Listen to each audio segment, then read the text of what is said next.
প্রিয় দর্শক, স্বাগত জানাচ্ছি সারাদিনের সংবাদে প্রতিদিনের আয়োজন রাত 11টার শীর্ষ সংবাদে। সারা বিশ্বের গুরুত্বপূর্ণ সব সংবাদের শিরোনাম জেনে নিন শুরুতেই। বিএনপিকে রাজনীতি মাঠ থেকে সরিয়ে দেওয়ার ষড়যন্ত্র চলছে বললেন রিজভী।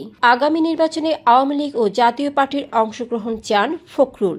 অন্যদিকে নাহিদ বললেন, লীগকে পুনর্বাসনের চেষ্টা করলে রাজনীতি নাই হয়ে যাবে।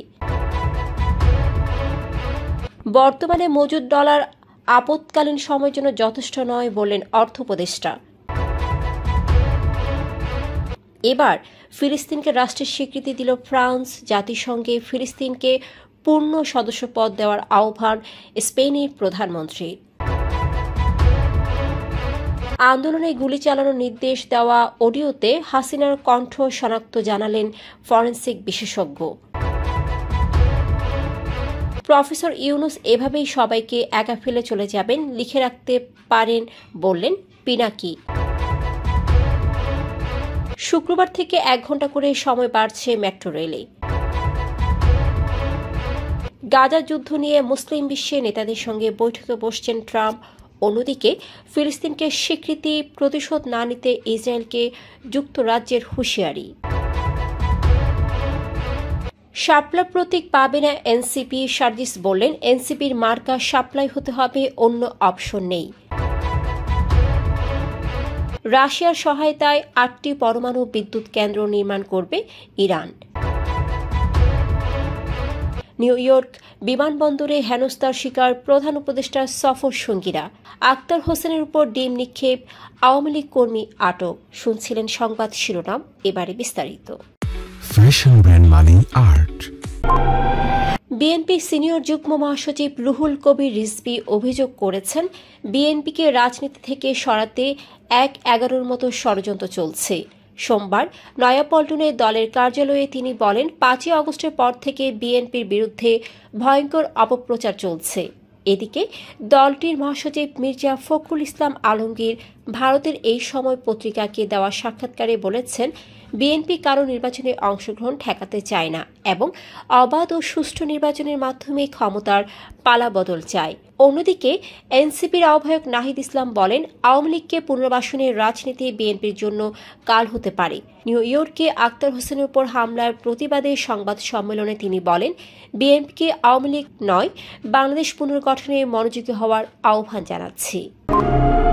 অর্থ উপদেষ্টা ডক্টর সালেউদ্দিন আহমেদ জানিয়েছেন, বর্তমানে দেশের হাতে থাকা ডলার মজুদ আপৎকালীন সময়ের জন্য পর্যাপ্ত নয়। মঙ্গলবার সচিবালয়ে সরকারি ক্রয় ও অর্থনৈতিক উপদেষ্টা কমিটির বৈঠক শেষে সাংবাদিকদের প্রশ্নের জবাবে তিনি এই কথা বলেন। তিনি বলেন, ডলারের চাহিদা কমলেও বাংলাদেশ ব্যাংক বাজার থেকে $2 মিলিয়ন কিনেছে দাম স্থিতিশীল রাখতে, যাতে আমদানিকারকদের উপর অতিরিক্ত চাপ না পড়ে। একই সঙ্গে রেমিটেন্স পাঠানো প্রবাসীদের দিকেও বিবেচনা রাখতে হবে। ফিলিস্তিনি রাষ্ট্রকে আনুষ্ঠানিকভাবে স্বীকৃতি দিয়েছে ফ্রান্স। তবে হামাস যুদ্ধবিরতিতে সম্মত হলে এবং সব জিম্মি মুক্তি দিলে তবেই দেশটি ফিলিস্তিনের দূতাবাস খুলবে বলে জানিয়েছে। নিউ ইয়র্কে ফরাসি প্রেসিডেন্ট এমানুয়েল ম্যাক্রো বলেন, শান্তি সময় এসেছে এবং গাজার যুদ্ধ কোনোভাবেই সমর্থনযোগ্য নয়। এদিকে স্পেনের প্রধানমন্ত্রী পেদ্রো সানচেজ জাতিসংঘে ফিলিস্তিনকে পূর্ণ সদস্যপদ দেওয়ার আহ্বান জানিয়ে বলেন, এটি কেবল শুরু, এখনই ফিলিস্তিনকে সমান মর্যাদা দিতে হবে। তিনি চলমান বর্বরতা বন্ধ করে শান্তি প্রতিষ্ঠার গুরুত্ব তুলে ধরেন। জুলাই গণ অভ্যুত্থানের সময় গুলি চালানোর নির্দেশ থাকা একটি অডিও রেকর্ডিংয়ের কণ্ঠ তৎকালীন প্রধানমন্ত্রী শেখ হাসিনা এবং তৎকালীন ঢাকা দক্ষিণ সিটি মেয়র শেখ ফজলে নূর তাপসের সঙ্গে মিলে গেছে বলে জানিয়েছেন ফরেনসিক বিশেষজ্ঞ। সোমবার আন্তর্জাতিক অপরাধ ট্রাইব্যুনাল 2-এ সিআইডি ডিজিটাল ফরেনসিক ল্যাবের কর্মকর্তা ও পুলিশ পরিদর্শক রুকনুজ্জামান সাক্ষ্য দিয়ে বলেন, পরীক্ষার জন্য তাদের কাছে রেকর্ডিং জমা দেওয়া হয় এবং কণ্ঠস্বর মিলিয়ে তারা এই তথ্য পেয়েছেন। আদালতে সেই অডিওতে হাসিনা ও তাপসের কথোপকথন বাজানো হয়। যুক্তরাষ্ট্রে নিউ ইয়র্কে জেএফকে বিমানবন্দর থেকে বের হওয়ার সময় জাতীয় নাগরিক পার্টির সদস্য সচিব আক্তার হোসেনের উপর ডিম নিক্ষেপ করেছে আওয়ামী লীগ ও অঙ্গ সংগঠনের নেতাকর্মীরা। এ সময় ডক্টর ইউনুসের সফর সঙ্গে রাজনৈতিক নেতাদের উদ্দেশ্যে অপমানজনক স্লোগান দেওয়া হয়। এ ঘটনায় অনলাইন অ্যাক্টিভিস্ট পিনাকি ভট্টাচার্য নিজের ভেরিফাইড ফেসবুকে সংক্ষিপ্ত স্ট্যাটাসে লিখেছেন, প্রফেসর ইউনূস এভাবেই সবাইকে একা ফেলে চলে যাবেন, লিখে রাখতে পারেন। যাত্রীদের চাহিদা মেটাতে মেট্রো রেলের সময়সূচিতে বড় পরিবর্তন আনছে Dhaka mass transit company limited DMTCL. আগামী 27 সেপ্টেম্বর থেকে পরীক্ষামূলকভাবে ট্রেন চলবে 1 ঘন্টায় বেশি সময়। নতুন সূচিতে উত্তরা থেকে ট্রেন চলবে সকাল 6:40 থেকে রাত 9:30 পর্যন্ত। মতিঝিল থেকে ট্রেন ছাড়বে সকাল 7টা থেকে রাত 10:10 পর্যন্ত। ডিএমটিসিএল জানিয়েছে, পরীক্ষামূলক সময়েও সব ট্রেন যাত্রী নিয়ে চলবে, কোনো ট্রেন খালি যাবে না। পাশাপাশি পিক আওয়ারের ট্রেনের ব্যবধানও কমানো হয়েছে।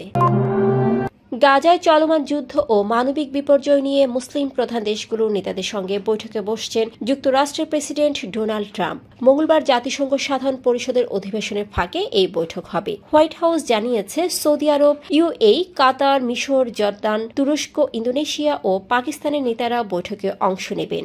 আলোচনায় থাকবে গাজার যুদ্ধ, জিম্মি মুক্তি, ইসরায়েলি সেনা প্রত্যাহার এবং হামাস বহির্ভূত শাসন ব্যবস্থা প্রতিষ্ঠা। ওয়াশিংটন চায় আরব ও মুসলিম দেশগুলো গাজার শান্তিরক্ষী পাঠিয়ে পুনর্গঠনে অর্থায়নে সহযোগিতা করুক। এদিকে ফিলিস্তিনকে রাষ্ট্র হিসেবে স্বীকৃতি দেওয়ায় ইসরায়েল যেন প্রতিশোধমূলকভাবে পশ্চিম তীর দখল না করে এ নিয়ে সতর্ক করেছে যুক্তরাজ্য। ব্রিটিশ পররাষ্ট্রমন্ত্রী ইভেট কুপার জানান, ফ্রান্স ও অন্যান্য ইউরোপীয় দেশও শিগগির ফিলিস্তিনকে স্বীকৃতি দেবে। এরই মধ্যে কানাডা, অস্ট্রেলিয়া ও যুক্তরাজ্য ফিলিস্তিনকে স্বাধীন রাষ্ট্র হিসেবে স্বীকৃতি দিয়েছে। তরুণদের নিয়ে গঠিত রাজনৈতিক দল জাতীয় নাগরিক পার্টি শাপলা প্রতীকে দাবি করলেও প্রতীক তালিকায় না থাকায় তা পাবে না বলে জানিয়েছেন নির্বাচন কমিশনের সিনিয়র সচিব আক্তার আহমেদ।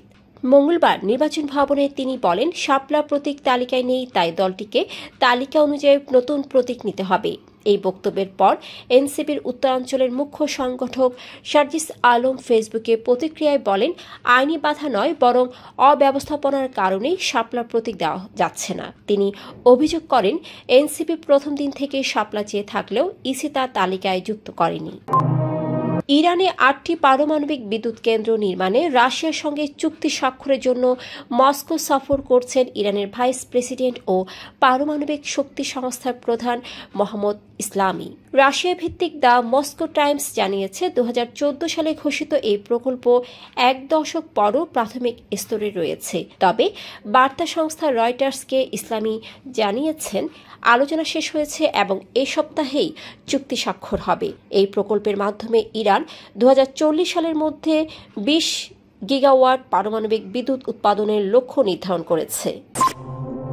যুক্তরাষ্ট্রের নিউ ইয়র্কের জেএফকে বিমানবন্দরে পৌঁছানোর পর জাতীয় নাগরিক পার্টির সদস্য সচিব আক্তার হোসেনকে লক্ষ্য করে ডিম ছোড়ার ঘটনা ঘটেছে। সফর সঙ্গী হিসেবে জাতিসংঘ সাধারণ পরিষদের 80তম অধিবেশনে যোগ দিতে আসা অধ্যাপক মোহাম্মদ ইউনূসের সঙ্গে আক্তার হোসেন 22 সেপ্টেম্বর বিকেল 5টায় বিমানবন্দর থেকে বের হওয়ার সময় এ ঘটনা ঘটে। প্রত্যক্ষদর্শীদের মতে, স্থানীয় আওয়ামী লীগ নেতা মিজানুর রহমান চৌধুরী ডিম ছুড়েছেন। তাকে জ্যাকসন হাইটস থেকে সেদিন রাতে গ্রেপ্তার করেছে পুলিশ। আরও কয়েকজনকে খুঁজছে পুলিশ এবং তাদের বাড়িতে তল্লাশিও চালানো হয়েছে। দর্শক, এতক্ষণ আমাদের সাথে থাকার জন্য ধন্যবাদ। প্রতি মুহূর্তে দেশ বিদেশের গুরুত্বপূর্ণ সব সংবাদ জানতে ভিজিট করুন www.সারাদিনেরসংবাদ.com ও চোখ রাখুন সারাদিনের সংবাদের অফিসিয়াল ফেসবুক পেজে। Fashion brand Mali Art.